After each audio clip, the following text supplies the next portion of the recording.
Praise the Lord. ये आप video देख सकते हैं। हम हमारे फर्स्ट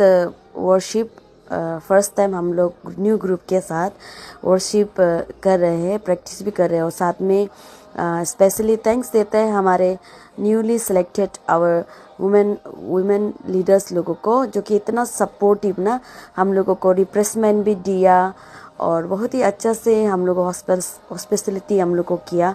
हम लोग को इतना अच्छे से गाइड किया और इतना अच्छे से रूल एंड रेगुलेशन बताया और साथ में हम लोग का ख़त्म होने का बाद हम लोग को इतना सुंदर ढंग से रिफ्रेशमेंट खाना भी हम लोग को लंच भी खिलाया।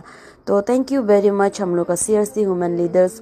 इसी तरह हम लोग को एक दूसरे को इनकरेज करते हुए मिनिस्ट्री में आगे बढ़ने के लिए आप लोग हमारे साथ दीजिए और हम भी आपके साथ देंगे प्रभु के नाम से। Praise the Lord.